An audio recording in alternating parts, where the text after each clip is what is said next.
Episode of DCU Daily, and we are back with another fantastic, jam-packed episode of things to talk about, the world of DC. We've got news, we've got some speculation potentially, maybe a prediction, who knows? I mean, it depends on where you land on the topic of, who you would like to see as your John Stewart, what could be the main, Green Lantern of the new DCU. So we had to talk about that. We're going to start out by talking about the upcoming TV show from DC coming out literally in 2 weeks, The Penguin. And then we, of course, have some more news about the box office debut for Joker Folie, which is less than a month away now. Premiered at Venice Film Festival, got like a 10 or 12 minute, standing ovation, which seems like every movie gets one. It's like nobody wants to sit down and stop clapping. Like, all right, okay, 10, 12 minutes, whatever.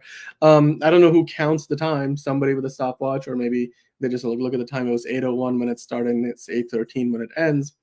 Nobody knows. But anyway, before I ramble on any further, let me bring in John because he's a lot more precise with his words. Let's just say that. How are you doing today, John? I don't know if it's precise. I'm just, rolling with the punches. I mean, if I'm precise, I'll take the compliment, I guess. But here I am, here to talk about more stuff. I do love me some fan casting, So let's just tear through everything else so we can get to the fan casting, because that's the thing everybody cares about. So exactly. But, well, it's also, this is, we used to do this until we ran out of new projects that they have announced to talk about. But for a little while, we said, hey, let's do fan cast Fridays. But, of late, we have been getting some, news, some rumors, some reports that I think give us, enough juice, if you will, to let loose on a few more fan castings. I'm in my Beetlejuice moment right now. But anyway, let's start out with the first topic for today, which is The Penguin. So The Penguin is coming out now. It's a little less than 2 weeks away. It's going to be debuting on HBO and Max on September 19th. It's part of the what is it called? Bex, the Batman epic crime saga. The Bex, whatever. I'm trying to come up with clearly they did not think about it from an acronym standpoint. But anyway, The Penguin is the first spinoff. They plan to do more.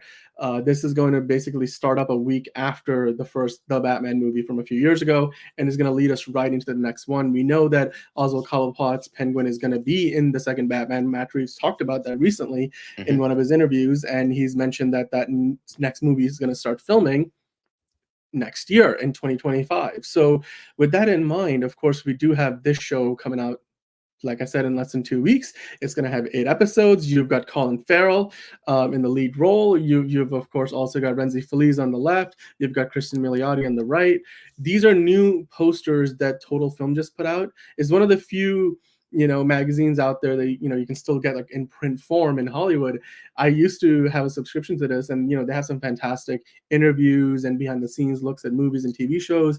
And of course, they're featuring in this one the Penguin. And to me, the image here that stands out the most is not necessarily that one, but this one. I'm like, that's the cover I want to turn into a poster. And I think you, John, probably are thinking the same thing. So what are your thoughts on both of these images? Again, of course, this is part of the promotional campaign. We know that this month we also have Agatha All Along premiering on on September 18th. So the day before the Penguin starts, you have Agatha All Along dropping 2 episodes. I, for one, hope that the combined runtime minus the credits of the first episodes of Agatha is about the same, if not less than the Penguin, because then I'll be like, as a DC fan, I'm like, there you go. That the Penguin is the show you want to watch. But they're, of course, 2 very different shows, and I'm getting sidetracked. Before I go any further, John, what are your thoughts on these posters? Are you more excited for this show now? Like, again, just getting more looks at the characters of the show, or is this something where you're still only just cautiously optimistic? I'm getting more excited. I think the trailers, as time went on, got better and better. I love that image on the right. It just looks fucking awesome to me, and it's just like that's the character I really want to see. Like that is like, I understand like the vibe he gives us. Oh, it's not really the Penguin, but like honestly, I still Colin Farrell is so good, and the makeup is really good, and I think what we're getting is just seems to be more than just another crime drama. So that's my big hope. And honestly, with the trailers we've gotten and these images, it's I'm excited. I wouldn't say I'm just cautiously optimistic anymore. I'm just excited. Like not like super duper through the roof, but I'm excited. Yeah, it's a show that I've gotten more and more excited for each and every trailer and TV spot that I see. We know that they put out a couple more commercial spots and what seemed like a bit of a trailer even the other day. And I've been watching them on social media today. And you talked about it with Bridget yesterday. But what did you think about? Because I wasn't here on the show yesterday. But if you guys missed watching that conversation, of course you can go back and watch the show from yesterday. Bridget and John went over so many things, including Kite Man episode 9, and we did a review of that. But I had a question for you, John. These new trailers, these new TV spots, they're giving you like these new nuggets of information on what Oswald Cobblepot's journey to Hmm. power is going to look like. Has it given you any new insight into what the story of this show is going to be about? Because we're still, in some ways, sort of just wondering, what exactly is the Penguin going to have to do here, and how do we get from basically where the first Batman movie ends and the second Batman movie starts, and what the hell does that have to do with the Penguin? Or are you starting to really get a good sense of the picture of what this show is that story that this is going to be telling? I think I think we've it's like a slow drip, and I really appreciate that. We're getting not a ton of information, but enough information, and like to like get us like excited for it and see where these characters are going to be established in this universe, and how like these more original characters like Renzi Felice's character and with interacts with established characters like Penguin and Sophia, and how this is all gonna you know um really take that extra leap that like in ways that maybe the Batman couldn't, and really stretching out the world. And I'm intrigued with that and how they're gonna accomplish that. I hope very well, but we'll have to see. But like I like how it's like properly giving you like little teeny tiny like little nuggets of information in regards to Sophia's character, because I think she's kind of the biggest anomaly here. Like Yeah, Penguin, we got the glimpse of him in the previous movie. Renzi Felice, okay, he's a kid that he takes under his wing. She's kind of an enigma because she's not exactly the Sophia Falcone in the comic. She's kind of different, so I'm curious with how they're obviously it's not going to be like a totally new thing, but it's like it's still like different enough from that original iteration that they're going to do something new with that. So I'm definitely um intrigued with how they're doing that, and how and I think the marketing is very good. I really liked how they you know really made like took like a slight step like more and more until it's like, okay, now you're gonna have to watch this show.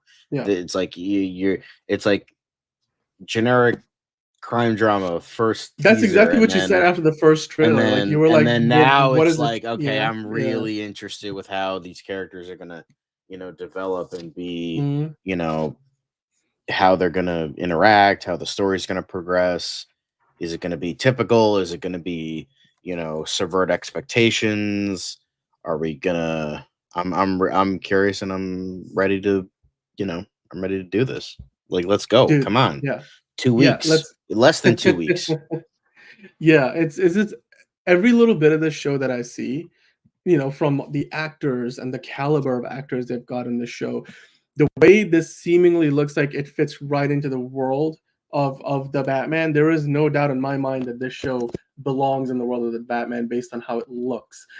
It's just amazing to me. And then when you look at this poster that we're talking about on Total Film, which I hope you can, not only get the magazine version, but if you want to get a big poster version, maybe you can go to Total Film's website and find one.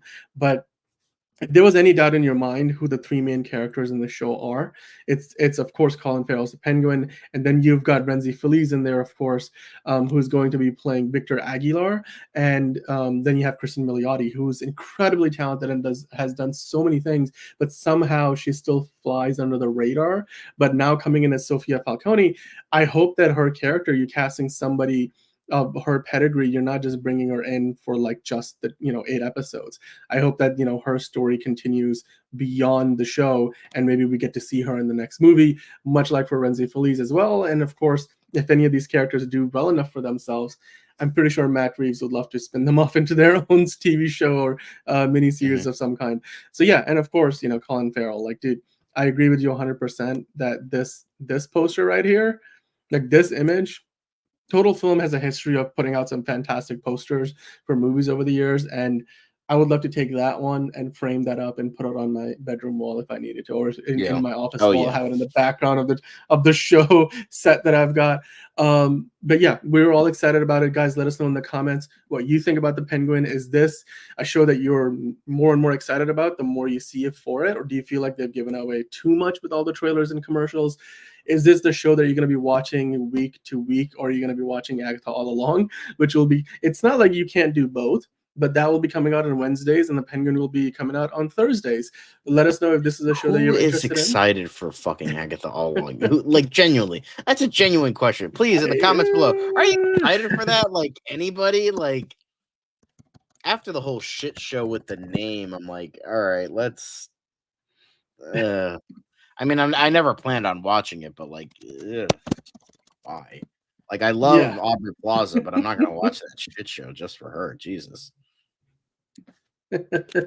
And by the way, in the chat, we got Michael. Hello to Michael. Hello to Josh.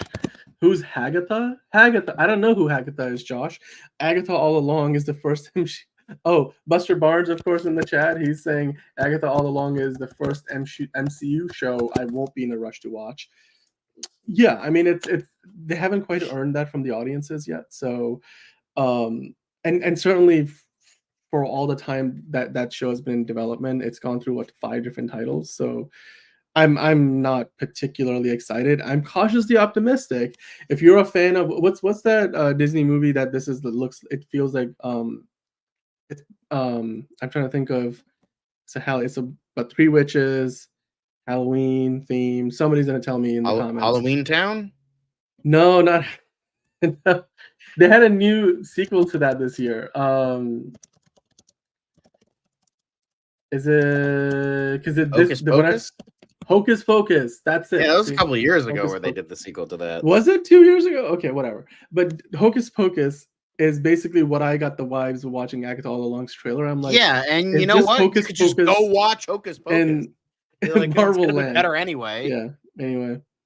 So, hey, Miraculous in the chat. Miraculous, you had some fantastic comments all week long. We might have one of your comments to look at later on in the show. We do have a bunch of your comments we're going to go over after we talk all the news and all the the main stories that we have today.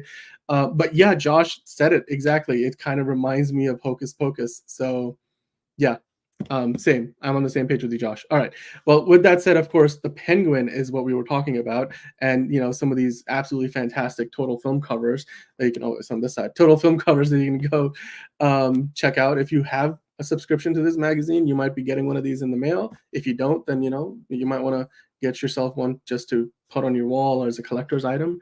But let us know in the comments if you're excited about the Penguin, and if you're going to be watching it when it debuts in 2 weeks.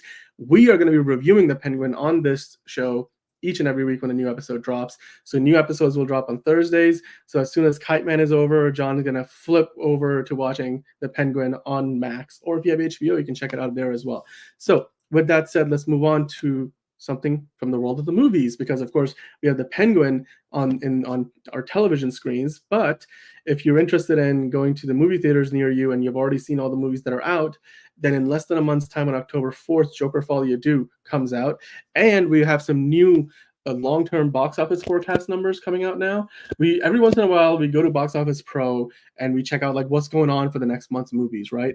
And recently, in fact, I think this is from today, this report got released that, hey, Joker Folie Deux is tracking for one heck of a debut. It's gonna have a debut of $100+ million. In fact, if you look more closely at the article, it says it's currently, set to debut somewhere between 115 and 145 million dollars, which would be, the third highest opening of the year, right? Because you would only be behind Deadpool and Wolverine and Inside Out 2. So, and it would be only the third movie this year to debut to over $100 million. So, of course, it's not going to get anywhere close to the $211 million that Deadpool Wolverine got. But John, what do you think about, just the predictions here? This is a DC movie, a sequel to a movie that made $1 billion, but they have spent twice as much money making this sequel than what they did on the original. They brought in Lady Gaga. They've upped the production values. They've upped the scope and scale of the story. And they just debuted at Menace, much like the first movie. They got like a 12-minute standing ovation, but the Rotten Tomatoes score is sitting at around 60%. So it's not like everybody loved it, but these numbers clearly show that there's anticipation for it. So what are your thoughts on this tracking number? Do you think it's going to overperform these numbers, or is it going to underperform, or do you think they kind of got this nail on the head here? I think they got it. I think it'll be maybe like 100. I don't know. I think the lower range of this, because there is some controversy in regards to, oh, it's a musical now, so you're gonna have a bunch of people like, well, I'm not gonna go see a fucking musical. But then you have all the theater nerds who might go and see it. Then you have all the Lady Gaga fans who will go and see it. Then you have this people who are still fans of the first movie and don't mind that it's a musical that are gonna go see it, and the people that just love Joker. So I think it'll. Yeah. I don't think it'll make $1 billion like the first one did. I think it'll still make a good amount. I think it'll make a good chunk of change, but I don't imagine this making $1 billion. Because I think it's like the controversy. Oh, it had a rotten, beginning rotten score, and but also like at the same time you have, you also have the Venice Film Festival. You have like the fucking cinephiles being like, oh, it got a standing ovation. So you have like a whole bunch of aspects that I think will converge on this, and really, pump this out and really make a good amount of money. I think it'll make maybe like 700 to 800 million. I don't think it'll make, you spelled billion wrong. I don't think it'll make one Blyon anyway. But I don't think it'll make $1 billion. I think it'll get close. Like at the most, it'll make like 800 million. But that's still a lot of money. That's still a good amount of money. It'll probably be a failure in Warner Brothers. Oh, it didn't make $2 billion, so it's a failure, because that's how Warner Brothers is now. It didn't make like all the money in the world. I mean, but I would say that's maybe what they were. I feel like if that's kind of, I hope that's not what they are today. That's. But yeah, I mean, you gotta be willing to take. Here's the thing, as long as this thumbnail. Thank you, Watcher. The thumbnail is good because John David Washington is amazing. We do have a comment from the Watcher later, and that we're gonna go through. But getting back on topic, yeah, John, I think this movie has the potential to make $1 billion because, of course, you take what the first movie did, you add Lady Gaga to it, you add the extra budget. They literally doubled the budget of this movie. They put a lot more money behind the marketing for this. And yes, while Buster Brown is also correct that the first Joker movie also got mixed reviews, clearly it caught on with the audiences in a way that, I mean, I don't think even certainly not Warner Brothers, but nobody, not even Todd Phillips, probably imagined that movie was going to do what it did. And it didn't even have a China release. Now, we don't know, or do we know actually if this is getting released in China? Because as far as I'm aware, we don't really have an answer on that. And China releases sometimes could be delayed because they will have to like do their digging and figuring out like, okay, is this what we want to show our audiences or not? But obviously, the first movie didn't need that. Having said it, John, of course, my question to you would be, do you think Joker Folie Deux needs to make $1 billion to be considered successful? Or do you think if it makes like $700 or $800 million that you just said it probably would, is that enough? Is that enough for you to be like, okay, that's great. That's all we need. Yeah, I think that'll most definitely be enough to be like, yeah, this is a winner. I don't think it needs to make $1 billion. The thing is, I don't know about Warner Brothers with how much they invested in this now. We'll see, but like, I don't know. Like they thought BVS would be like this $1 billion success, and the fact it made $850 million and it was a failure to them. So, you know, I don't know. It's just I can never predict I do get Warner that. Brothers Although, at this point. but the thing is, But that movie was you know, Batman versus Superman. Like, it's Batman versus Superman. I mean, it's hard to understate what that means to the comic book genre. That was the first time the two most popular, the most well-known comic book characters of all time met in live action in the cinema. I feel like Warner Brothers was thinking they should have made $1.5 billion in its sleep, practically, or certainly get there faster than I mean, it obviously never got there. And then doing it in the same year, where months before Captain America: Civil War comes out, with two what used to be B-level characters in Captain America and Iron Man. Obviously, they're not anymore. And that made like $1.5 billion. So like, why couldn't Batman be Superman? I understand that. I feel like if that because movie they had made meddled with the fucking movie, that's why. they took like a half hour out of it. That's fair. That's fair. But yeah, as far as this long-term tracking goes, I for one think that it's not outside of the realm of possibility that it hits somewhere within that $115 to $145 million. What I will say is, when you compare that to the original Joker, it had a budget. Now, this movie, the sequel, has a budget of roughly like $150 million, as far as we are aware, and they've spent even more money than that. They've spent like probably another $75 million, 50 to 75 on marketing. The original movie, it had a budget of $55 million, and Warner Brothers only paid for about half of that.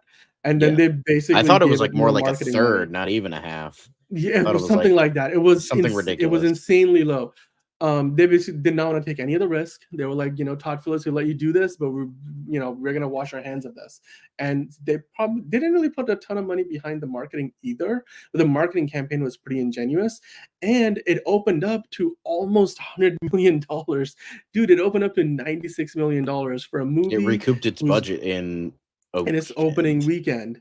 Just the domestic alone, like, you add that to to the international cume, and the movie was already in the black, like, first 3 days of the release.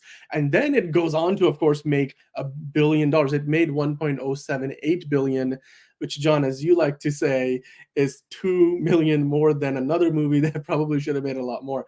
So, which I'm talking about, of course, The Rise of Skywalker, a Star Wars movie that was the end of a trilogy, made 2 million less than Joker did, on a budget that was probably astronomical of what The Rise of Skywalker. No, probably. I thought you were talking about Rise of Skywalker. Yeah, Rise of Skywalker was like probably 300 million. 300 million, yeah, like 50 million, like $55 million. Crazy. 55 million. By the way, fun fact, because I don't know why my mom and I were talking about this the other day. We were talking about, like, because I think, she was watching Grease, and I was like, oh yeah, that was the highest grossing movie of 1978. And we were going through like all these movies that were like highest grossing, and back then highest grossing for the year was like 350 million worldwide. That was the insane number way back when. And 55, because Superman came out the same year, and that was the second highest grossing movie of 78. And Superman, the budget for that movie was $55 million. So I'm just saying, like, maybe that's the magic number. Maybe that's, I would just say, hey guys, you don't need to pour fucking $300 million into these movies and expect greatness, because more often than not, you're not gonna get it. Just saying. It is a lot. And in today's market, $1 billion is still something that you have to work for. Like, even Deadpool and Wolverine are going to struggle to get to that number. And they had a $200 million debut. That's just a domestic number, right? So they made like 300 million altogether in the opening weekend, but that movie still is inching its way towards $1 billion. Inside Out 2 took like almost 2 months, or certainly over a month to get there, and now it's at 1.6 billion. Is the highest grossing animated movie of all time. But those are exceptions to the rule. Like, Barbie, Oppenheimer didn't even make $1 billion, but like, to movies to cross even the 700-800 million dollars at the box office is something that most filmmakers and directors will kill for. So I don't see that as, something where it's guaranteed, or that, it needs to Oh, is it? Okay, sorry, Buster. I might be off on those numbers. I correct myself. The Deadpool Wolverine is already over $1 billion. But again, it's the point is Mhm. it's an exception to the rule. You don't see that very often. I think we were used to seeing almost like a dozen movies a year doing that for a few years before the pandemic. But now I'm like, if you get to $700-800 million, that's a good measure of success. And again, just going back to the original article here, Box Office Pro is predicting that Joker Folie Do is going to debut to over $100 million, is going to be somewhere between 115 to 145 million, and it's obviously got like Beetlejuice, which is its competition, but that's going to be already at that point in theaters for like 3-4 weeks. Deadpool and Wolverine have already been around for a couple of months, or over a month certainly. Inside Out 2 has definitely been around for almost a couple of months. So all of these movies are sort of like finishing up their theatrical runs by the time Joker Folie Do comes out. So when you look at the competition, there isn't as much competition out there. So yeah, I mean, I personally think that it doesn't need to make $1 billion, like you said, John, for it to be successful. Even if they doubled those production budget, as long Mhm. as it's in somewhere in the same neighborhood, I think that's a good number. And quite frankly, it's a movie where even with the increased budget and marketing budget, even if they spend 250 $300 million on this movie all in, you make 700-800 million dollars, you've more than broken even. You've made your profit. It's not going to be the most profitable movie Warner Brothers has done in the last 7 years, like Joker, but it's going to be profitable. It's going to be Mhm. profitable enough for them to be like, okay, Todd Phillips, maybe you want to do a third one, which he seems to give mixed signals on all the time. But anyway, John, let's move on to the topic of the day that everybody in the chat has already been commenting and clamoring about. I think the thumbnail today is pretty fantastic. I'll give myself a pat on the back. But John Stewart, John Stewart's Green Lantern. John, what do you think about John David Washington, who shares the same first name with the character, of course, the son of Denzel Washington, incredibly talented, and he's been in so many amazing movies of late. He does stage plays. The guy was a football player. He's multi-talented. He could play practically any role that you give to him. He's been in Spike Lee movies, Christopher Nolan movies. What do you think about him joining the DCU and becoming the mainline DCU Lantern? Because of course we already know they want somebody much older to play our Hal Jordan. And Yep. so, of course, whether that's going to be Josh Brolin or Matthew McConaughey or Chris Pine or whoever else, Timothy Olyphant, or even McGregor, that's off to one side. What do you think about Jon Stewart, who was the big Green Lantern in the Justice League animated series for years, that I Yep. grew up watching in Justice League and Unlimited, and now we know that this is going to be like the young Lantern that's going to go on to become probably the main Lantern that we're going to see in the Justice League movies and other DCU films. Do you think John David Washington has sort of earned that role? Do you feel like he'd be even a good fit, or do you have some other people in mind? John David Washington, I think, could be good. It's just the problem is his age. I know this may be unbelievable for some people, but he is 40 years old. He sure as fuck doesn't look it, but he is a 40-year-old man, and that's way after than what you know they're looking for this character. So maybe in an Elseworld story, maybe in another timeline, in another universe. Um, I think he could be a great John Stewart. He would be near perfect, but I think he's just too old. They want to go for someone that's really young for this role, and I feel But does he like look it though? I'm like, you look at John David Washington. Does he strike you like a 40-year I old? don't think it's I'm the like, look that matters. I you know think what I they mean? want someone of that age so they can get someone to grow into the character. And yeah, sure, the man can certainly pass off for a 30-year-old. I mean, black don't crack, but I don't think they care about the look. I think they care about the genuine age because they want this character to be Yeah, around for but a good long while. So yeah, exactly, for the 27 to 33-year-old, for a rookie John Stewart. So and Miraculous, you hit the nail on the head. I've been saying this. I think he's too old. And I'm not saying that would he be he would be. I would love to see him. And if maybe Warner Brothers can like have some wiggle room and like, okay, he looks it, but isn't actually that, I would say, yeah, go for it. But I don't think they're gonna. go for that. I think they're going to go Here's for someone who's actually in their late 20s, early 30s. Look, here's what I'll say to that, right? As somebody who has done castings before, and somebody who knows a lot of casting directors out there who work in the film space and television space, when you throw out a casting call, yes, you want actors to be of a certain age, but what you're looking for is like you can kind of play that age.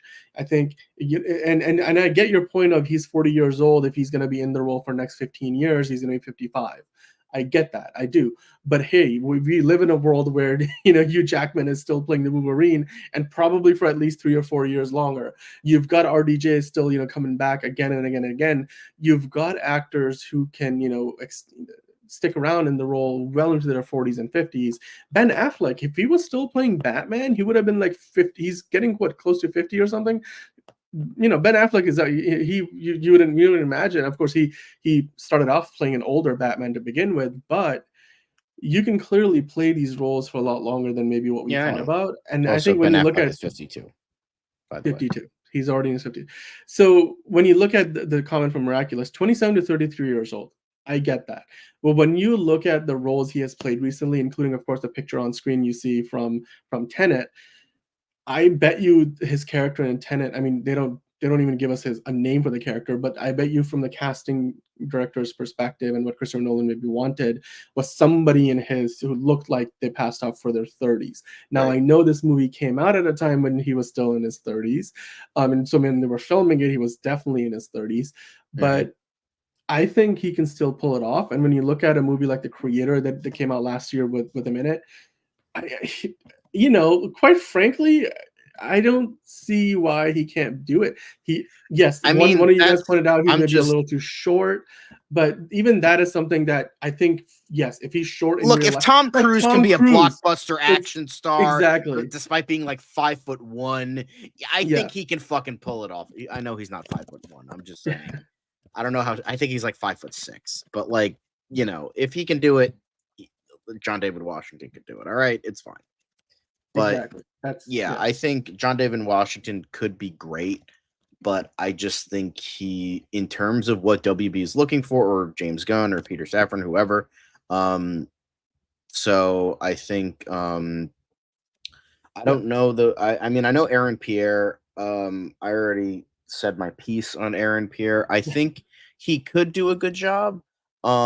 It's just like he's just I can't see it. Like he has like a certain look that I just can't see as Jon Stewart.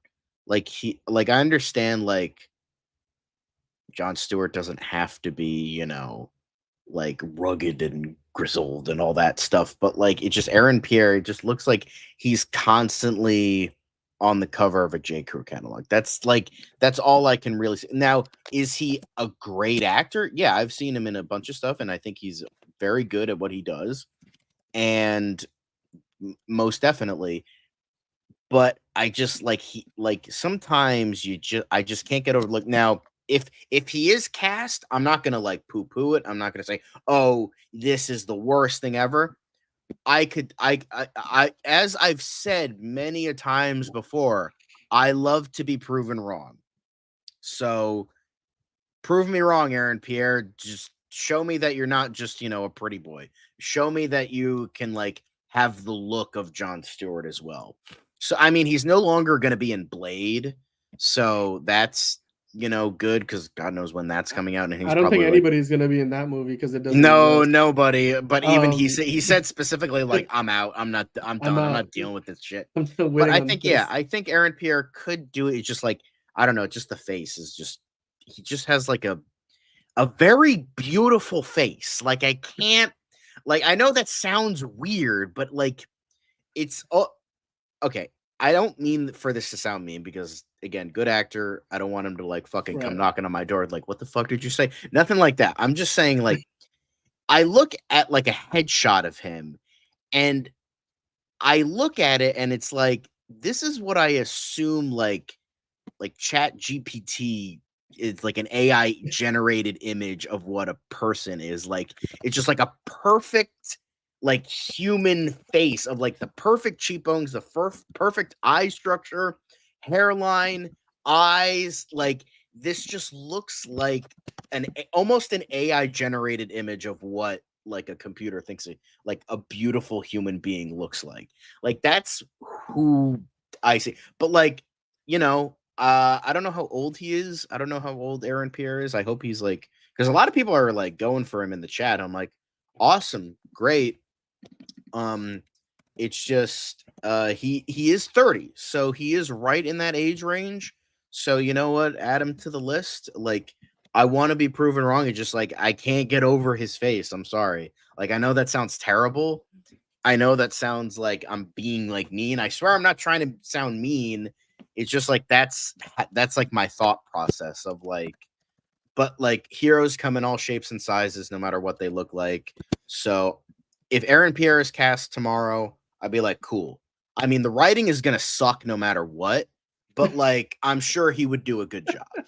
So you know what, Aaron Pierre, we'll add him, to the list, I guess. I think everybody in the chat, John, everybody watching, they're trying to give you more reasons to buy into this. I think it's yeah. Although the other guy, Damson Idris, English actor, he's 33, so he also fits into that age range. So add him to the list. I don't know. I haven't seen him in anything. I've seen Aaron Pierre and stuff. Like he's a good actor. I haven't seen this guy. I don't think he's been in anything that I know of. He's going to be in that new F1 movie next year, which we're both excited for. So I'll watch that, and let's hope I can like equate that with something. But I hope I'm pronouncing his name right. Is it Damson or Damson or Damon? But you don't pronounce the S. Anyway, I'm sure like he again, good looking guy. Boom, he's wearing green. Perfect. He's already cast. Boom, he's wearing green right there. Perfect. Anyway, again, I can't comment on this. Like I can comment on Pierre. Like he was in I believe he was in Krypton. He was really good in that show. Smaller role, but he was good there. I haven't seen him in anything, so I can't say anything about him, unfortunately. I mean, I've seen him in a couple of things. That movie right there, this Fault Lines, was a pretty good movie. And he's got the acting chops. Again, I don't know like what the script is going to be calling for. And then on Watch, I had a good comment. If the Batman's going to be 35 and 40, Wonder Woman is 28 to 30, Supes is 30, then John can be 40 playing 30. Come on now. I mean, look, ultimately, this is the point I'm trying to make. They're offering Josh Brolin the role for somebody in their 40s to 50s because they want somebody who's a veteran. I mean, here's the thing. If we didn't look up these actors' ages on the internet and we were just watching the show or the movie, as long as they can make us believe they're the character that they're playing, nobody gives a shit if they're 33 or 38. You know what I mean? Like, does it really matter what the actual number is? Like in Hollywood, like it's very rare that you're playing a character that has to be a very specific age. And it's usually, I think it's matters more when you're playing a younger character, like, the Shazam movies, right? Like they're trying to, or the Harry Potter movies, you're trying to make those movies while the kids are still young. Stranger Things, right? Like those actors clearly look, they're too old to be playing the ages that they're playing by the time the last season is going to come out. But I think once you get to the point where you're talking about in your 30s and 40s, as long as you can look the part, they're not going to care if you're actually that part. I do understand the argument that you want them around for 10, 15 years. But again, like, we have examples of actors who have been doing it for 20 plus years and are still doing it. I mean, Colin Firth and Tom Cruise can do their own stunts, and they're in their like 50s and 60s. The 50s and 60s. I'm like just Tom trying Cruise to be jumping out of airplanes at 60. I'm just trying to be logistical because, like, I'm seeing it from like a business perspective. Again, I always try to see it from Warner Brothers' perspective, from Peter Safran, from James Gunn. It's like, okay, they're trying to build another universe. I imagine that they want someone of that actual age, but obviously we'll see. Like Josh Brolin, he's 56, but he's in fucking really good shape, so he can, he's probably, in better shape than some 40-year-olds than in Hollywood. So, that's the thing that like they're aiming for, like just guys in really good shape. And you know what? If John David Washington fits that, then that fits that.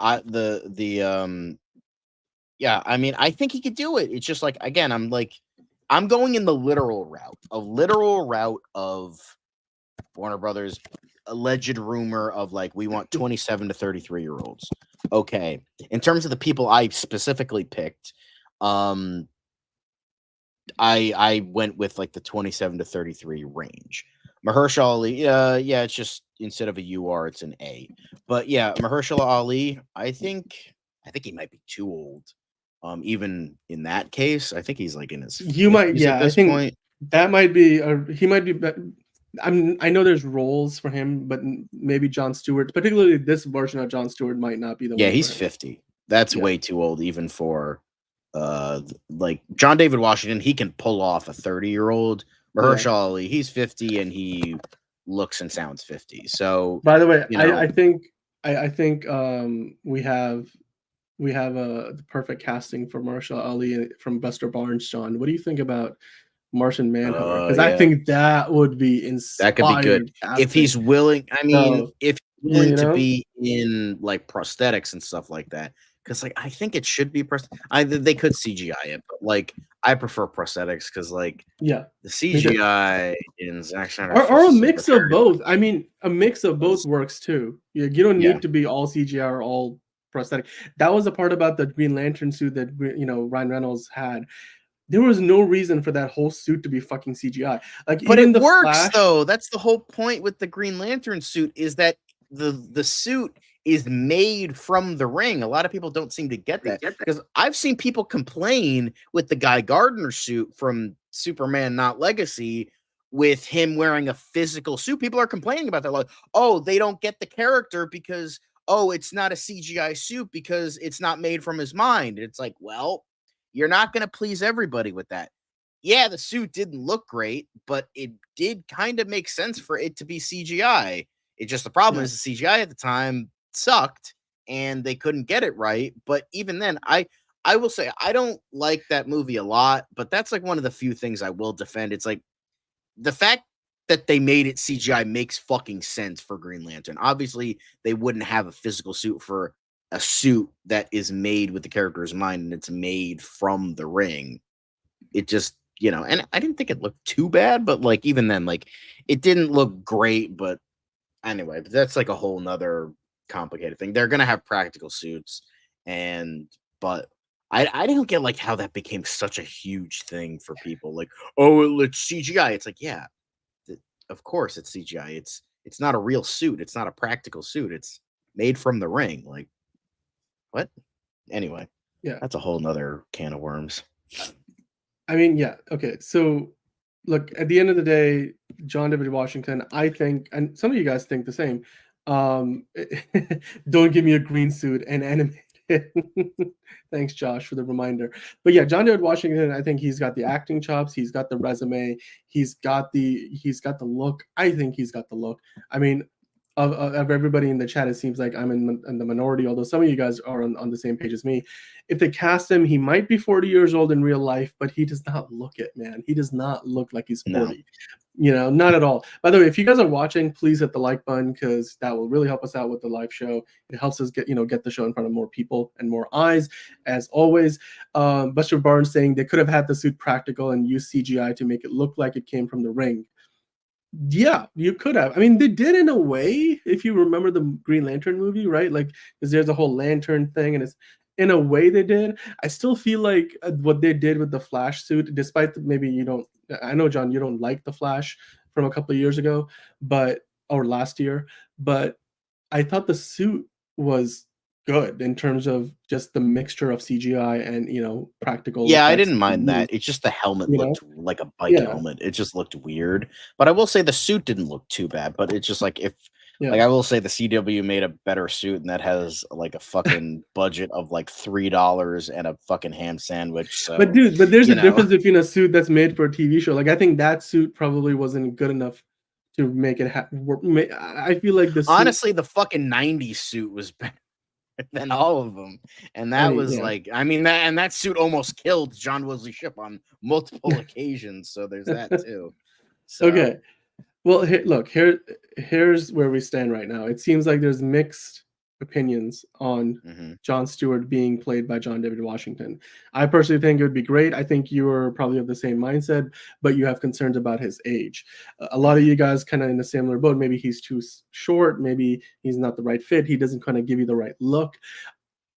We'll see. But John, this is not the only person we are going to be pitching for the role of No. Jon Stewart. Of course, you guys have already pitched Aaron Pierre and Damon Idris, but let's talk about the other picks, John, that you have for the role. Who Yes. else do you want to see potentially? Because if not John David Washington, if not Aaron Pierre, if not, whoever else we have already talked about, then who else do you have in mind that can play the role?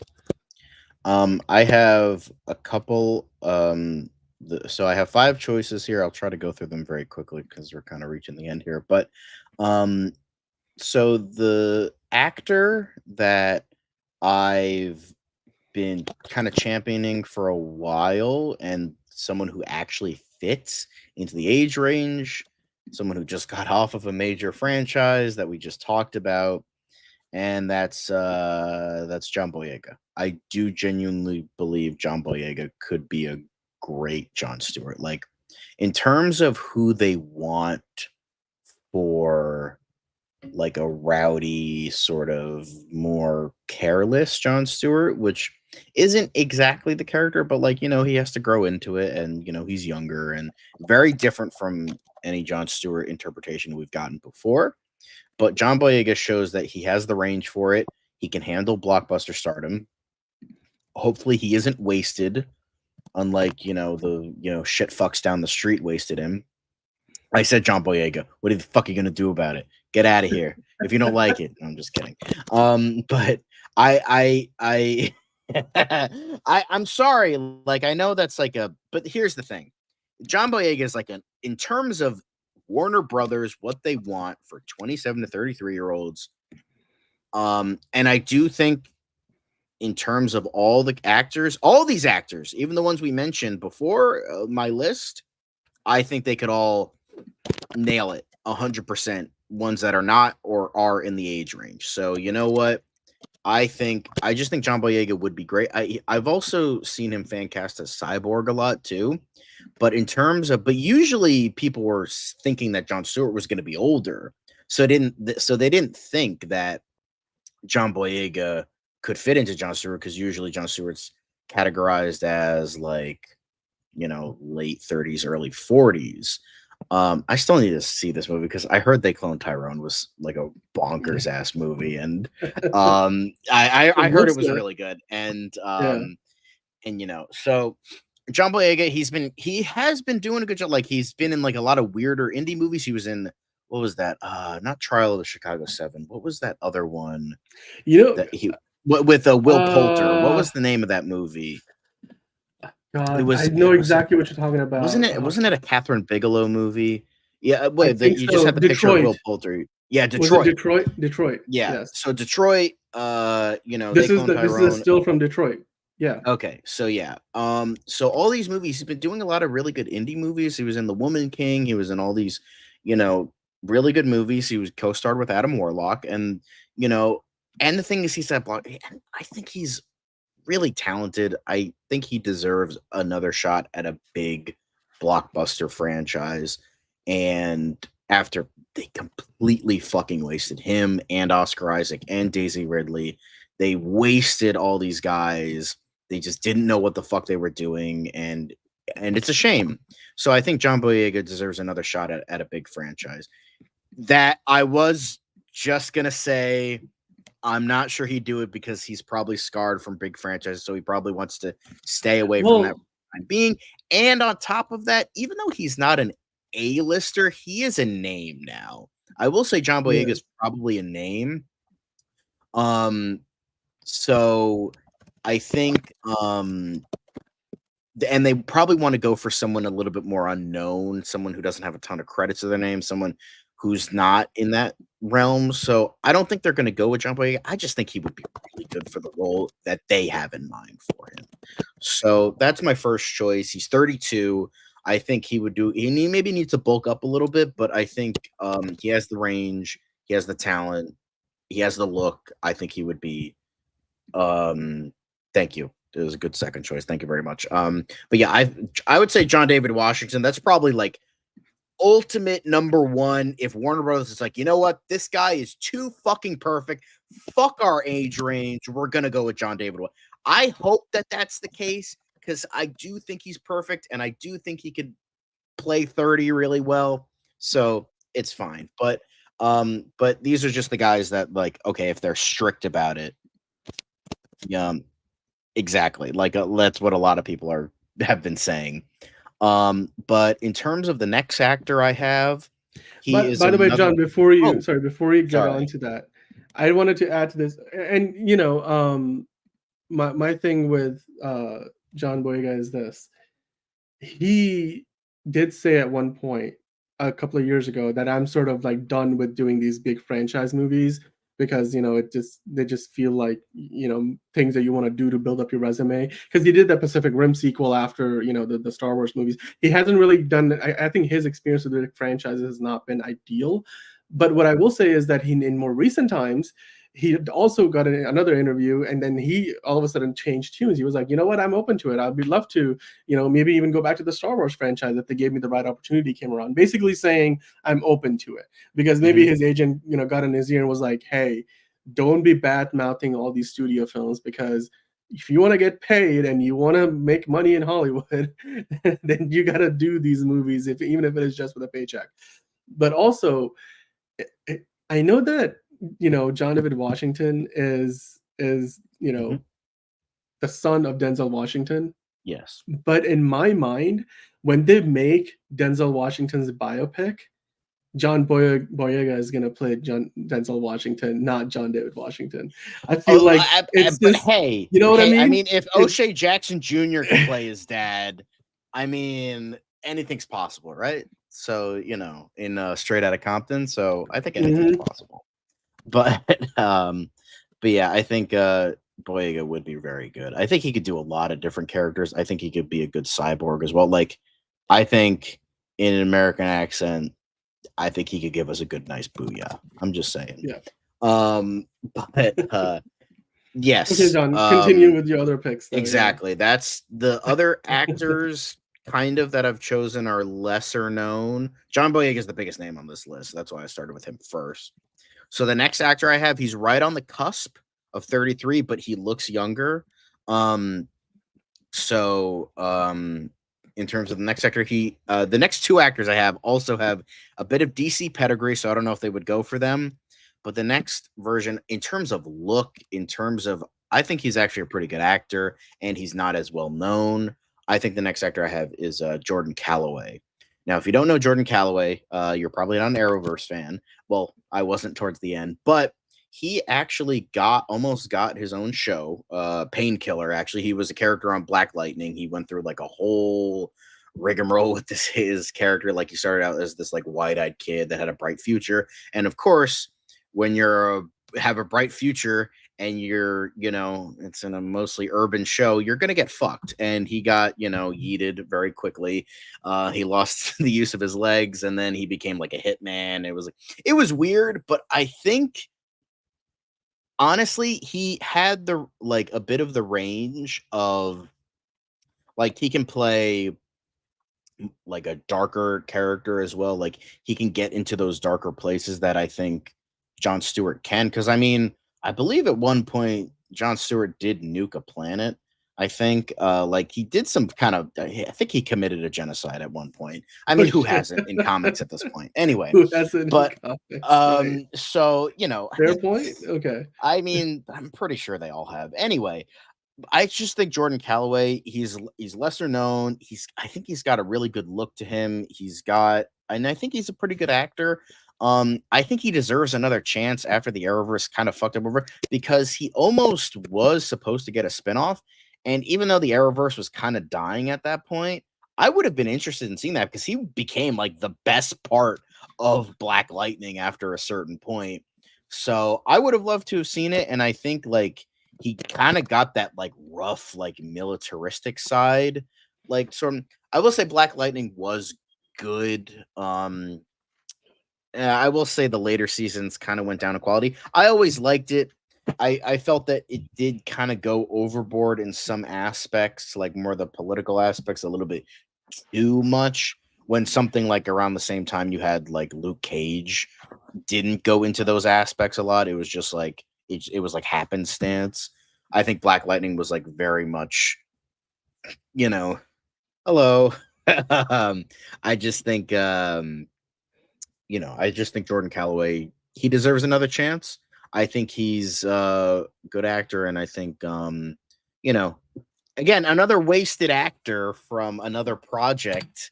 I think he deserves it. I do Yeah. genuinely believe I think he deserves it, and I hope he gets another. I know he's been mostly doing CW stuff, but I think he's better than that, and I hope and he's unknown enough. Like, who knows, short? Like, nobody remembers Black Lightning anyway. Like, nobody remembers this. They're like, all right, let's grab this guy. He's not known. Let's go with him, and we'll see. But yeah, I think I really liked him in that show, and I think he could have definitely done his he definitely has leadership quality in terms of a guy who could headline a show.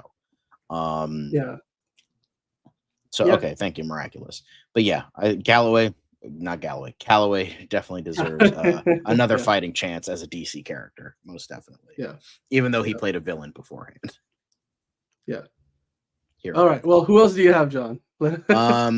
So another DC character I have, another actor who played a DC character, I should say. We're speaking of Cyborg. I have Jovan Wade as my next pick. He's 31. He has, he was famously he played Cyborg on Doom Patrol, and I think he definitely, what I really liked about his version of the character was like he kind of, even though Cyborg was kind of superfluous on that show, and I felt kind of bad because like Cyborg, he didn't mesh with the rest of the Doom Patrol, and he was just kind of there because it's like, well, we can't use Beast Boy because he's on Titans right now, and even though Beast Boy was on the Doom Patrol at one point, it's like, all right, let's use another Titans actor that we're not going to use for Titans. All right, let's use Cyborg, I guess. So he was kind of shoehorned in there, and none of his storylines were all that incredibly interesting, but I do like him as an actor. He was also on, I got to admit, he was on Doctor Who at one point. He is a British actor.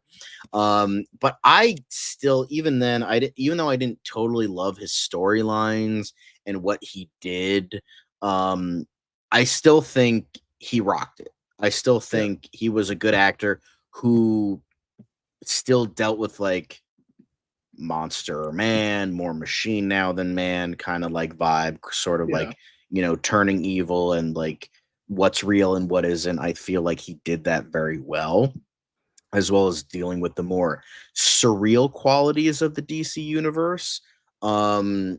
Because that's like something that not a ton of people think about in terms of cosmic stuff. I know that Lanterns is going to take place on Earth, but even then, like sometimes you're going to have to deal with weirder, more surreal entities in the cosmic universe of the DC universe. So I think that in terms of someone who's like dealt with that before and dealt with the weirder parts of the DC universe, I think Wade has definitely done that and done that well. And he's a great actor, and I think again, another case of someone who was a little bit wasted, and not as much as Calloway or Boyega in their respective projects, but I think he definitely deserves another shot. And I have yet to see the final season of Doom Patrol. It's still on my list. I still need to finally sit down and watch it.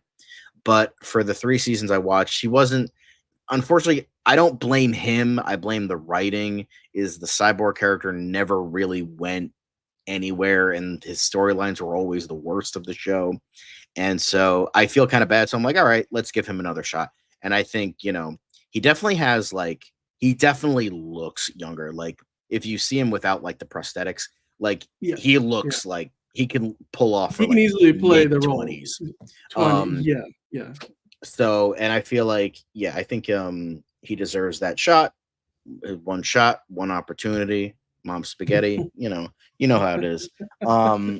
And I think it would be awesome to see him again because I think he deserves another shot. So Jovan Wade, that's my next shot for Jon Stewart. Feel free to disagree with me again.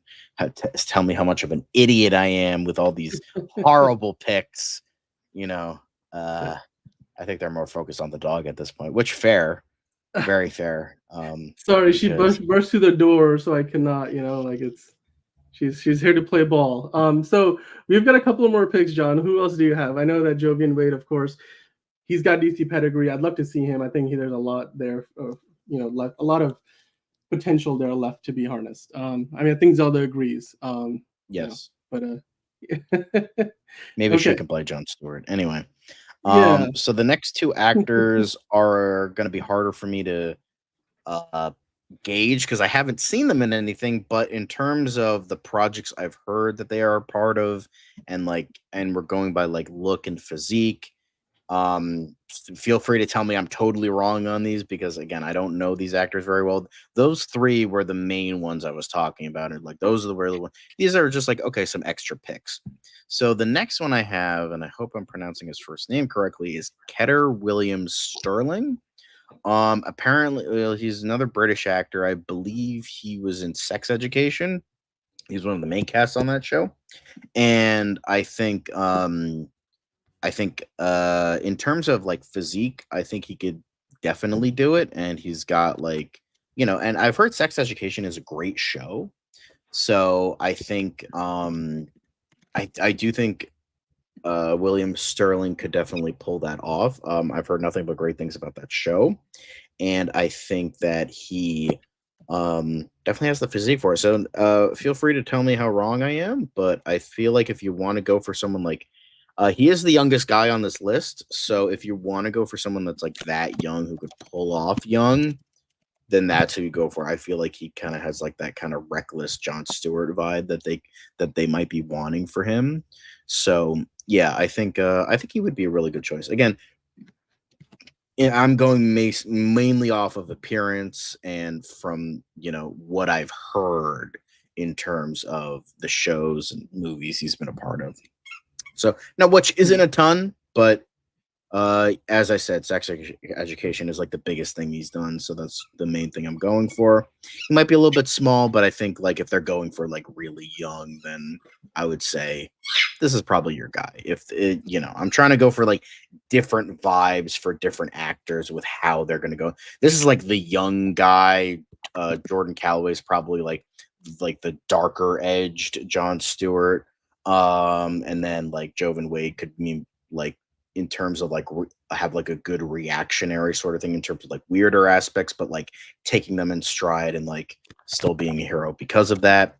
And then John Boyega, I feel like just has the range to do a lot of different things. He can be funny, he can be serious, he can be grizzled. So yeah, I think Ketter Williams Sterling, good pick, I think personally, but if feel free to tell me I'm wrong with how I maybe he's can't not. disagree with that. I think if you're looking for somebody who's gonna be in the role for 15 years, he's a good pick.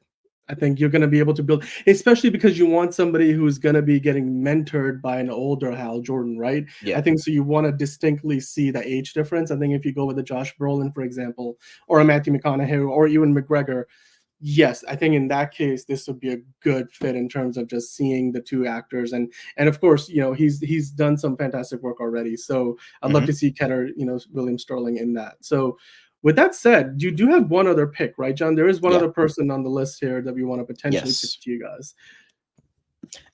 So the last pick I have, going off of a movie he did, and once I saw the movie he was in, the role he played, I was like, all right, I gotta have him. And I think Zelda will agree with me. Eli Gorey. Now, not going off of this, not going off of Riverdale, but I'm going off of his role in One Trip, I believe a trip to Miami or One Trip in Miami or One Night in Miami. I think that's what it is. One Night in Miami, where he played Muhammad Ali. And I'm like, all right, that's just I don't know much about this guy, but he has a look. He looks good in he looks good in a suit. And I feel like look, appearance, and like playing, the Black Superman. I'm like, you know what? Let's have him play the Black Green Lantern. Let's go for that. I don't know. Maybe that's reaching. Maybe that's a little bit much. Maybe that's a bit of a little bit too much of a leap. Mental gymnastics a bit. But I was like looking at him. I saw some of his movies. He's not terribly well known. Probably probably the least known on this list outside of that one movie and maybe a couple other movies. But Eli Gorey, I think, would be like good in terms of like the rough and tough side of Jon Stewart, or like maybe one who's like, even though he doesn't have that, like in like his first issue where he has to prove himself because, like, you know, at the time it was still like awkward. Oh, he's a black Green Lantern, you know, 70s kind of. It's like, all right, he's like, I gotta prove myself. So I feel like that's like the vibe that I feel like Eli Gorey would give off. So I think that would be, and he is the next youngest. He's 30. So again, if we're going for like that specific age range, I think he would be a good choice. And I mean, I think all of them would be good choices, even the ones that I didn't have on my list. Like, you know, John David Washington would probably be like, that's like David Corn Sweat, perfect levels of casting, acting type of thing. But I do think that someone like John Boyega, Eli Gorey, they would probably be really good for the role, I think, in terms of look and acting. Jovan Wade, Ketter Williams Sterling, and Jordan Calloway, I think, would be really good. I don't know who that is, but considering that Nathan Fillion is Guy Gardner, as you said, DC connection, that could work. I don't know, but I don't know the actor, so maybe they'll see that and be like, all right, you co-starred with him, cool. We'll see. But yeah, he might be I don't know his age, but like, you know, he could probably fucking pull off 30. Yeah, fuck it, let's do it. Anyway, add him to the list. Yeah. He doesn't have much of a resume, but I mean, I think at but least that's good. the I feel like yeah. that's who they want, is they Yeah. want someone Yeah. who's younger and not a big, you know, star, obviously unknown. Yeah. Yeah, and I think Buster Barnes agrees with your last two picks. He said that your last two are my favorite picks. So I guess going off of was that Jovian Wade, or who was your last two picks were Kedar Williams Sterling and Eli Gorey. I think, yeah, the look is there. I actually think, quite honestly, Eli Gorey might be perfect.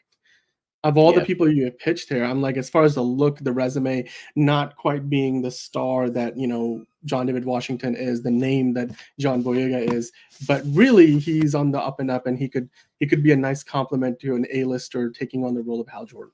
That might be perfect. And, you know, somebody who can clearly grow into quite the presence on screen for whatever version of Green Lantern we, you know, see as John Stewart in the new DCU.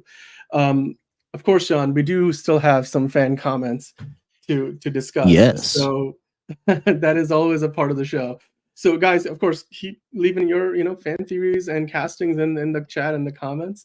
We would love to, you know, go over them as we always do. But right now, the Watcher really wants to see Grant Gustin back as the Flash. I think maybe a Crisis on Infinite Earths version. I think we all do.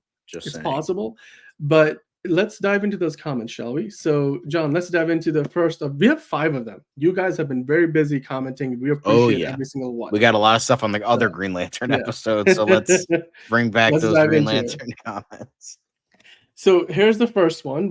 This is from a couple of days ago, and this is from Pluto24. I don't know if you're watching this live, but, you know, of course, thanks as always for commenting. So you were mentioning, I actually really like the Tom Glenn Carney as Flash comment. He has great comedic timing and facial acting that reminds me of Justice League animated series Flash. He could play the immature, cocky side of Wally that we love really well, in my opinion. John, what do you think about Tom Glenn Carney as potentially, you know, a version of the Flash, the Wally West Flash? I mean, the thing is, I've only seen him in one thing, and that's Dunkirk. I don't really remember his role that much in Dunkirk, but I will take your word for it, Mr. Pluto or Miss Pluto or anything in between Pluto. I'll take your word for it. I'm sure that Tom Glenn Carney is a good actor from what you know, very little of what I've seen from him, but yeah, he might be a good up and comer who could nail that role. So yeah, fuck it, do it, add him to the list. Yeah, I think he's got a up and coming resume. Yeah, he's not done a ton outside of House of the Dragon, but I'd love to, potentially see him. It would just depend again what kind of story they're trying to tell with the Flash. Mhm. We by the way don't even know if there's a Flash in the new DCU yet. So for all we know, I mean, there will it might have to be a be while. eventually. I mean, Yeah, but you can't eventually. not have the But I'm just Flash. saying, Like, you pick somebody now, but where they are in 5 years from now might be something completely different. But I think if they were that's to fair. have one enter the universe today, he would be a good pick. So good shout there from Pluto24.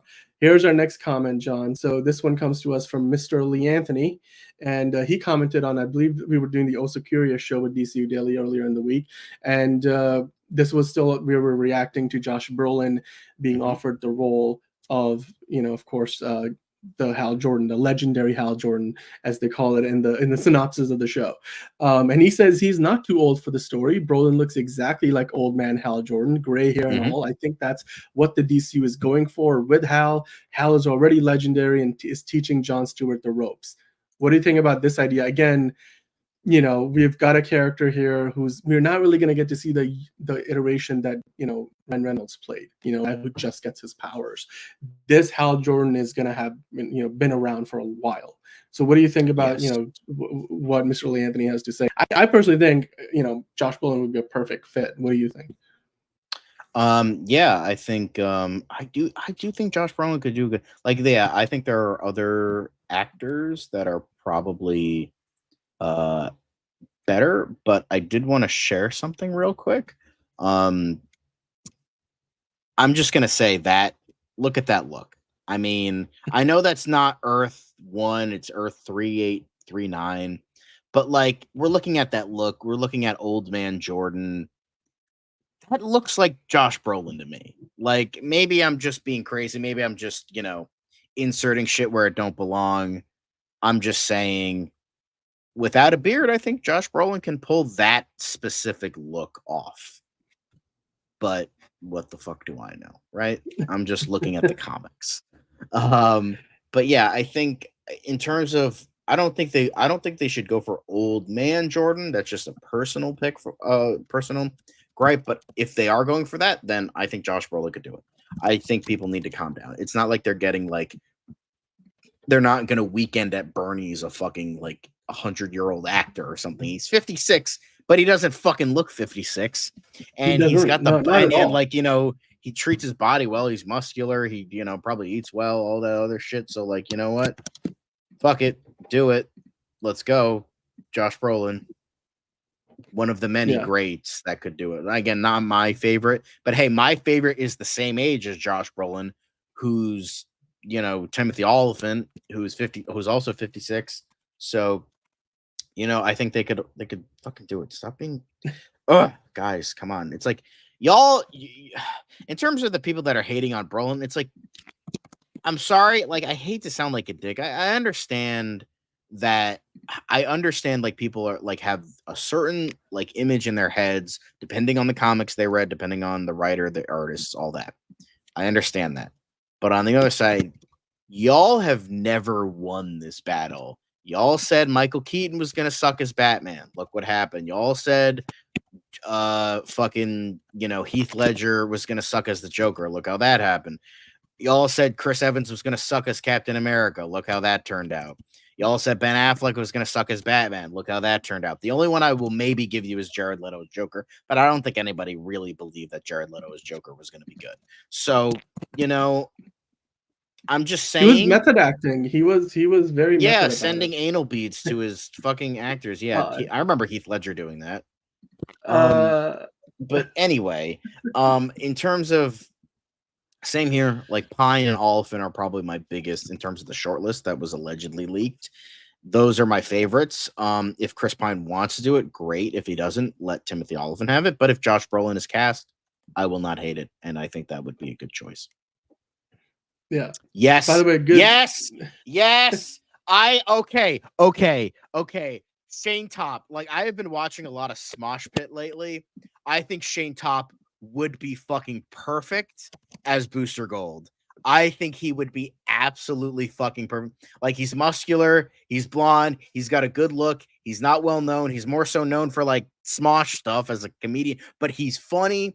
He's genuinely pretty muscular. honestly, I was thinking about that too. Like, I'm like, he was I was gonna throw him in for a booster goal, but I'm like, oh, nobody fucking probably knows who that is. But I'm like, Caleb Richardson, thank you for doing that. Come on, look at that. Perfect. I mean, I know he's parodying Chris Evans from The Losers, but like, it fucking works. It worked. I'm just saying, like, and he's way more muscular now than from this picture. I'm just saying, put him in a suit. That would be awesome. That would be perfect. Just saying.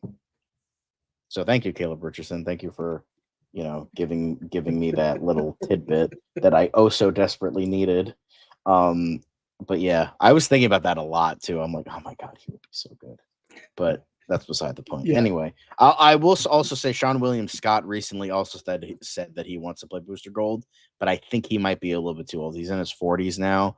I think that might be too old. But yeah, he's unknown in the industry. Shane Top is Booster Gold. Let's make it happen, guys. That'd be the biggest role of his career. Hunter Iggy, we will get to your comment shortly. We are not forgetting you. Don't worry. But we do have another comment here, of course. So let's keep going, guys. We have this one from Jake Hells. Again, talking about the Green Lantern potential Hal Jordan casting. So Matthew, of course, is my choice. He says, I honestly think and I think he means Matthew McConaughey. Yes. I honestly think I was the first to fan cast him as Hal, but he's the best actor of these guys. And in my opinion, it's not close. All of them could do it. Ironically, I never liked Chris Pine as a Hal Jordan back in the day, but he grew on me in the first Wonder Woman. With that said, he has the weakest action chops of this bunch. Now, the bunch that we were talking about, or he's referencing there, included, of course, Matthew McConaughey, Ewan McGregor. It included Chris Pine. I don't know. Like all of them are really good in their own way. Yeah. Here's the thing. I will say this. I'm not denying Matthew McConaughey. Is he the best actor? Maybe. But just because you're the best actor of the bunch doesn't mean you're the best actor for a specific role. Yeah, fucking like Marlon Brando is still considered one of the greatest actors who's ever lived. Do I think he would make a good Hal Jordan? Well, no, because he's dead now. But I'm just saying, like, back when he was alive, do I think he would have made a good Hal Jordan? No. Just because Matthew McConaughey is the best actor out of all of them doesn't automatically mean he would be the best for Hal. I think he could be good as Hal, but in terms of all the other actors, they would make better Hals than Matthew McConaughey. Like, he could probably do like a little bit of the arrogance that Hal has, but in terms of guys who are like born to play the role, Timothy Olyphant and Chris Pine more so make up for that because they have the better like range in terms of who Hal is as a character, because Hal can sometimes be an arrogant prick, sometimes he can be funny, sometimes he could be like really like deathly serious, sometimes he's fucking underage girls, but that's beside the point. We don't talk about that. But he has like a whole bunch of different like aspects to his personality. I don't think Matthew McConaughey could like nail those aspects as much as Pine and Oliphant. Now, I think I do. If he was cast tomorrow, I wouldn't mind it, but I'm like, there are better actors for the role in terms of Hal. But yeah, all right. And I also wanted to reference Street Things other comment. We could get a Batman popcorn bucket that punches the guy popcorn bucket to open it. I would love to fucking see that. I mean, we already got buckets like with Deadpool and Wolverine. I would love to see that. Mm-hmm. Give that to me now, DC. Anyway, so thank you for your of course. Like, and now the entire feed is gonna be all right. Okay, yeah, and that's not he admit he fucking stole that. That was a Jim Morrison bit. All right, get that the fuck out of here. Anyway, but yeah, exactly. I think Oliphant has like the age of Brolin, but he has like the swagger and charisma of Pine. Like I feel like he would just be so perfect. Yeah, he played Steve Trevor, and he allegedly said in interviews, I haven't like seen the interviews, I haven't seen the receipts, so I don't know. But he said he doesn't want to do another comic book movie, which is fair if like that's if like he had a lot of bad experiences with the DCU. So like, yeah, sure. With especially how Wonder Woman 84 turned out, I will give that to him. If he doesn't want to do it again, that's fair. There are plenty of other, like these 4 other actors, I could see them if they are actually for the role. Who knows? Maybe it's totally bullshitting. Maybe this is all bullshit. Maybe they just grabbed like a fucking fan cast and like, all right, let's get all the fan cast people. Here we go. Put them in there. I mean, Channing Tatum was considered like a rumor at one point. So who the fuck knows? But yeah, I He's think clearly busy now with something else over at Marvel. So. who fucking knows if he's gonna actually be, Gambit again. But he did make a name for himself. So, we're gonna remember what happened there today. So I think all these, I don't think Matthew McConaughey would be bad. I just think he would be the weakest. How? I fucking read that in his voice. And I'm like, oh my god, that would be fucking hilarious. Load up, boys. We heading back to all right. All right. Yeah,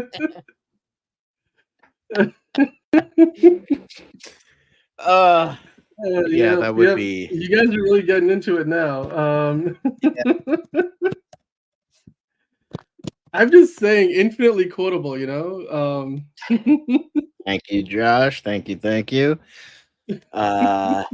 He made a name for himself. Don't worry, he did, and we all remember what happened there today. So, I'm glad the Watcher and Street thing are enjoying our comments. Even the Watcher said, Matthew, I can't see us out. Yeah, I can't totally see him, but like, he does have enough like acting ability that he'll probably make the role work. It's just like, similar with Aaron Pierre as Jon Stewart, I just like can't see it. Like I can't see his face in like a Green Lantern uniform. Like if wait, go back to the previous image, the initial one you had of him looking serious in the white t-shirt.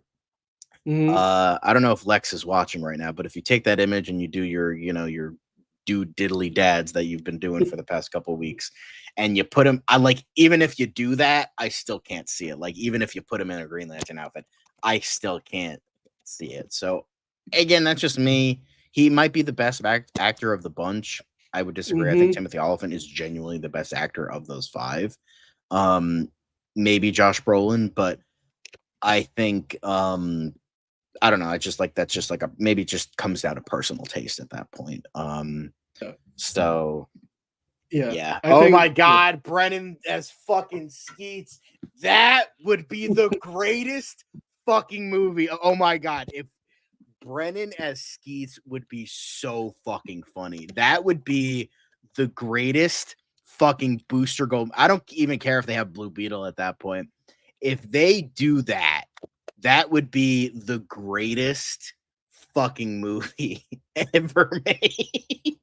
That would be so. The guy on the left, oh my god, he's like, because the thing is, the great thing about Brennan is, on like what was previously known as College Humor, now known as Dropout, like his the way he goes in on bits is just like perfection. I could also see Josh go back a bit, but he was the guy in the middle. Yeah, they switched, but Josh Rubin, I could also see him as Skeets. He could be really funny. This would never happen, but I'm just saying if someone has a fan film idea and they get Brennan and Shane Top for that, make it happen, because that would be amazing. But Brennan, I think, would be funny in terms of because he's a really good improviser, and then whenever he improvises a bit, he goes in hard. It's kind of like, how sometimes if you're watching Whose Line Is It Anyway, you're you sometimes don't believe these guys are improvising because they're that good. That's what Brennan is a lot of the time. I feel like he goes in hard. I'm like, how the fuck did you think this up on the fly? So I think that could be really good as someone like Skeets.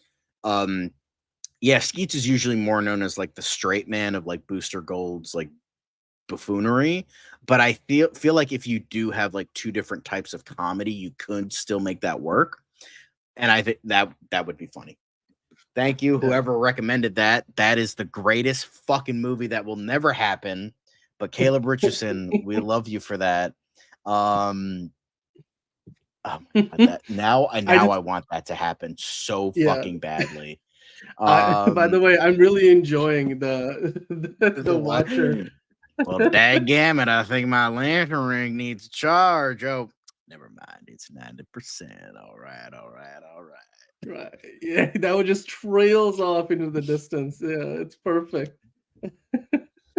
Anyway. Um, I think there's some inspired dialogue. If they are writing a movie for this Hal Jordan to survive beyond the TV show, then I think the watcher, you need to be on the writing team because you're coming up with some fantastic especially if Matthew McConaughey take this on.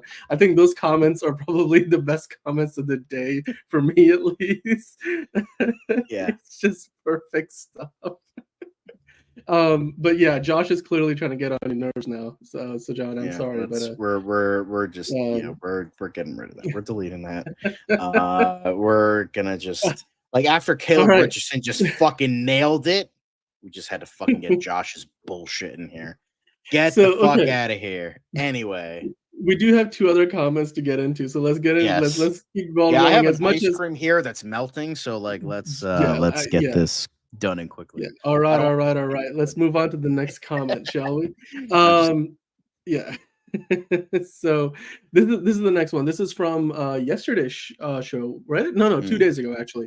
From a couple of days ago, BlackRock 316. He mentioned audiences are ready because I think we were talking about Batman at that point, and maybe we were getting an older Batman again, but and we were also in the DCU, of course, but also in the Matt Reeves world, we were getting this really dark iteration of Batman, a grounded Batman, and there's people out there who don't want to see that anymore. Maybe they want to bring back the Adam West era of Batman. So BlackRock 316 mentioned audiences are ready for Batman to be more fantastical. We already have gotten the Nolan Batman films. Time to move on.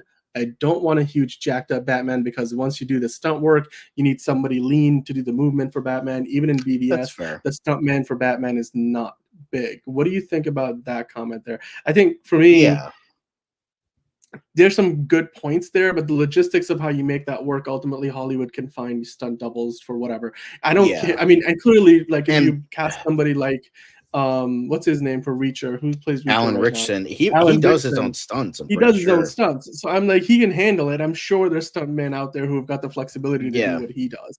Like Scott Adkins can probably double him, like he's doing his own movies. But yeah, anyway. Yeah, I think I wouldn't want someone who's like absolutely behemoth huge like Alan Richardson. I would want someone like, but not someone as lean as Robert Pattinson. Like I don't mind any like shape of Batman as long as he's not like fat man. But like I think like getting someone like who's like a good muscular Batman, but not someone who's like looks like they've been on roids all their life, but also not someone who's skinny as a stick. So I would say like get someone who's like a good like muscular, like maybe on the slightly yeah, I think you recommended him before.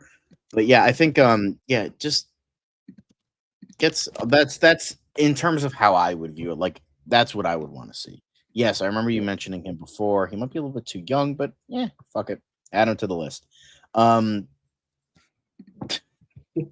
No, it has to be Henry Cavill as all the good guys, and then Dan Stevens as all the bad guys. There it is. That would be perfect. Yeah, I'm pretty sure. And the thing is, you could always bulk them up. Like, I understand what he's saying. Like, because sometimes in order to do like certain fast, like ninja-like movements of Batman, he has to be quick. He has to be smaller. I get that. The barrel-chested tank look. I don't know what that means, but Neil Adams, legend, GOAT, sure. I know the Neil Adams Batman look you're going for. I could see him as Batwing. Not gonna lie, I could see him as Batwing. I think he could be a good Luke Fox, but again, that's just my opinion. I think, I think that John David Washington could be a lot of different characters. Not gonna lie, but I think he could be a good Batwing.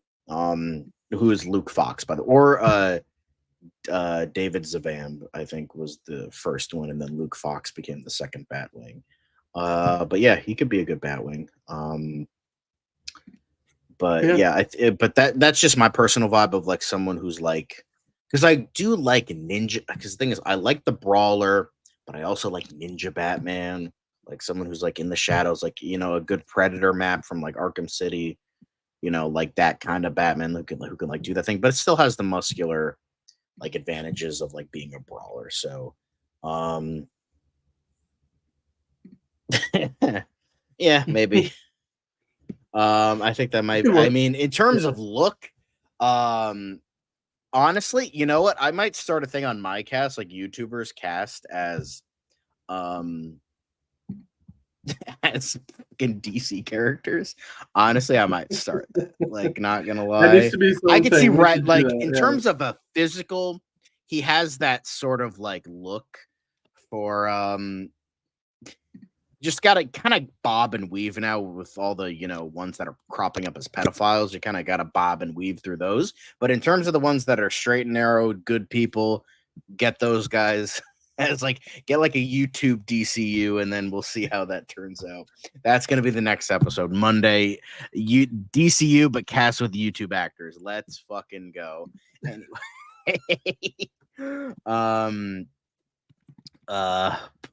yeah. That like I'm just thinking like, damn, fuck, I want Shane Top and Brennan as fucking Booster Gold and Skeets. That would be so good. Anyway. Yeah. But the Watcher continuing to add his 2 cents in, of course, with Matthew McConaughey. Yeah, it just you keep hitting the nail on the head. I think at this Have point you I'm ever more seen a excited short about. blue man that floats before? No. Well, pull up your socks and hold on to your Crocs because you gonna today. All right, all right, all right. I know I don't have the best Matthew McConaughey impression, but like I'm trying here, all right? I don't know. Wait, Josh is saying not all the corn be healthy. Some are rotten and dirty inside. I don't know what that means. Explain, Josh. But Caleb is saying Hassan is Nightwing. Okay. I think he was talking about how you know, certain YouTubers are not good people. Sometimes they look it, but Okay. they're really rotten on the core on the inside. I think that's what he's talking That's about. Anyway, let's okay. try to move Cool. on from that. All right. But Yeah, I think I'm the Watcher. We're loving your comments. We're loving your keep those pumping before we head out. Yeah, it's just like I don't know what short blue man you're talking about. I don't know if you're talking about Saint Walker, but Saint Walker is usually tall, so I don't know. I don't know who you're talking about, but yeah, let's fucking go with that. Yeah. Honestly, now All I right. kind of want to see Matthew McConaughey Matthew just for all McConaughey, this I think corny ass just for that, dialogue. yeah. Yep. They need to lean into it. They need to lean into it. Okay, so this is the last comment that Josh said replace Tom King with the Watcher. Absolutely. Let's fucking go. Let's get a petition going. The Watcher replaces Tom King and Caleb replaces Damon Lindelof. Let's go. The both of them writing Green Lanterns now because they will do a better job than these fuckwits can. Let's fucking go. Let's go. But but we still have one more comment, right? Let's we do. We have a couple because there's right, okay. there's also the I'm like, what are you talking about? The Guardians, duh, of course. Brain fart, it's fine. It's fine. I'm fine, I swear. Well, before we get to the last comment of the day that we wanted to feature, we do have a comment from earlier in the show from Hunter Iggy. He asked, what if Chris Evans is cast as Deathstroke in the DCU? I don't know. He's too nice. He's too much of a nice boy. I don't think he could do like that level of menacing. I mean, as garbage as Titans was, I guess Morales was really good, and then Joe Manganiello, he never really got the proper chance for the role. So I think he deserves another shot, but like Stephen Lang could also do it. I could see him as well. That would be awesome. I don't know. It's just like Chris Evans is just, I don't know. He just doesn't have that grit that's needed for that. I don't know. I just can't see it. Yeah, he's maybe like if you Josh go off Brolin would be a good Deathstroke. Yes. He would be. Buster Barnes. Josh Brolin would be. Yeah, that's a good shout. I mean, Hunter, yeah, I think it could be a good pick, but it really depends on what kind of Deathstroke we're trying to get. Like Joe Manganiello obviously was, they were going for this really metal like version, but it's Zack Snyder, so of course that's what they were doing. So yeah, I mean, it could be interesting, but yeah, Josh Brolin, Buster is a great pick, as you said, John. So there was Caleb is just hitting us with some, continues to hit us with some good ideas. But yeah, Canadian accent. That would be great. That would be Yes, funny. that would be great. So we do have one more comment, as I mentioned earlier. So let us dive into that one. Earlier on the show on No So Curious this week, we were talking about, of course, Ian McKellen possibly coming back to play Gandalf in the new prequel trilogy of Lord of the Ring movies that Andy Serkis is set to direct, Peter Jackson is producing, and the original team of writers from the trilogy of movies that made us all fall in love with Lord of the Rings is back to write these new movies. So Ian McKellen was recently asked about it, and he was like, "Yeah, I guess they still want me back. So maybe if I'm still alive, then I'll we'll see." So the Watcher, of course, who's in the chat, he's always commenting. So he told us it's inevitable that Ian McKellen and Viggo Mortensen, right? Is that so that they come back because in Hunt for Gollum, which is the name of the first of these movies, Hunt for Gollum, the story in Tolkien's appendices, the Hunt for Gollum is in the books. It takes place 17 years before the Fellowship of the Ring. It's about Aragorn hunting down Gollum to interrogate him about the ring. It goes south, and Aragorn drags him by his teeth across Middle-earth to Mirkwood. So I'm personally hyped for this film and the war for Rohirrim personally. John, what do you think about that comment there? Because to me, would you want to see the killer combination of Ian McKellen and Viggo Mortensen back on screen years later? Of course. I don't know if Viggo Mortensen would come back as Aragorn, because they tried to get him back for the Hobbit trilogy, and he's like, "No, fuck off." So I don't know, unless he like reads the script and it's that good. I don't think Viggo Mortensen would come back. They would probably recast him. But like as Angelina was saying, you can't really imagine anyone else as Ian McKellen as Gandalf with Ian McKellen still alive. So I don't know. I just think I don't think that would happen in terms of Viggo Mortensen.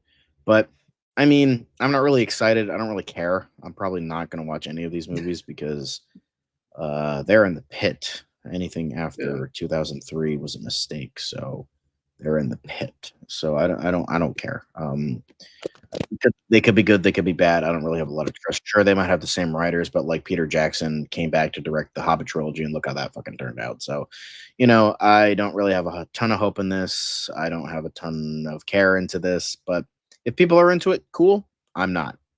So good luck with you. And on that note, I think again, I cannot believe the Jon Stewart conversation, Green Lantern, turned into a Matthew McConaughey as Hal Jordan conversation today. I think that was probably the best part of the show. I don't know about you. What do you think, guys? Rings of Power doesn't exist, Josh. It clearly does. There's a second season. Nope, that's correct. Okay. It doesn't exist, Josh. Thank you very much. You have redeemed yourself. It doesn't exist. There is no Rings of Power in Bossing Say. So yes, thank you. No Rings of Power. Nope. We will just wipe that from memory. It doesn't exist at all.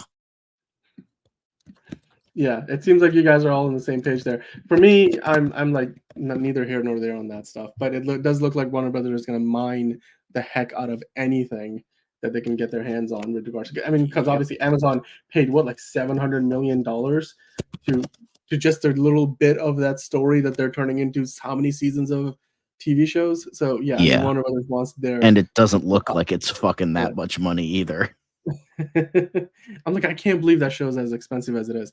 But yeah, I definitely think the best comment of the day, again, you guys are so fantastic. We appreciate you so much for coming on, watching the show, and commenting and taking part in the conversation. Today, I think, usually there's so many good comments, and today there were some fantastic comments. But, from the bucket battle of, punching Guy Gardner through to that whole bucket, Batman, Guy Gardner, popcorn bucket, to all the Matthew McConaughey stuff, I think The Watcher really killed it. And Josh, of course, great seeing you. You were here right at the start of the show. You got Caleb with tons of ideas. Hunter Iggy, Fiona stopped by. Buster Barnes. Oh my God, it's great to see you live. Of course, we've Miraculous in there. I'm hopefully not missing any of you guys. Street Thang, We'll try to get Zelda back on in the future. You know, she was just swinging in and out of the room. But if you stop by for that part of the show, of course, you got to see a lovely Pembroke Welsh Corgi, a tricolor Corgi. So Mercatna, of course, we had you on the in the comments section earlier. Ray J365, My Dream in Orbit. You're always commenting. I think we have some of your comments for the next show as well. So as always, guys, keep stopping by, keep leaving your comments. We'd love to hear from you. Your fan comments, your fan theories, your questions. We'll address them. He asked earlier in the chat, will Joker 2 make $1 billion at the box office? And 83% of you guys said no. Only 17% of you said yes. So it doesn't look like a lot of you guys have confidence in its ability to do that, but we'll see. I mean, it's projected to kick off to over $100 million. So we'll see if that ends up becoming something that of a train going downhill, and it ends up making $1 billion like the first one did. Or if it doesn't, then I think $700 to $800 million, like John said, would still be plenty. And then of course, to start off the show, we talked about the Penguin, which is coming out in a couple of weeks. So make sure that while you're watching the show, you're coming to us for the review, because we're going to have spoiler conversations. We're going to get into all the itty-bitty details of the Penguin when it starts releasing on September 19th. Each and every Thursday, we're going to review it here on DCU Daily. But until next time, of course, guys, if you have any other fan castings for Jon Stewart, whether it be John David Washington, whether it be Aaron Pierre, or somebody else that you have in mind, let us know in the comments down below. If you're watching live, as always, of course, if you haven't already, hit that like button and hit that subscribe button so you guys can see all of our new videos, all the new live shows. And of course, if you want to be here for all the live shows, then you got to make sure you hit the notification bell so you know when we are live. John, tell them where to find the subscribe button and where that like button is if you're not watching live. Okay, so like here, it's right here but it's really down there. It's here, but down there. So yeah, so hit subscribe, hit like, hit dislike if you want. If you just hate my John Boyega shit that much, then there we go. Hit the notification bell, because sometimes we go live at weird times. So like fucking hit that shit. So hit all the things.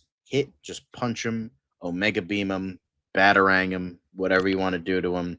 Make sweet love to them. I don't care. Just do it to them. So we get that, get that algorithm going, and get noticed by the big YouTube algorithm that is a cruel mistress. So we got to get their attention. So do it, guys. Please do it. We love you. We appreciate you. So.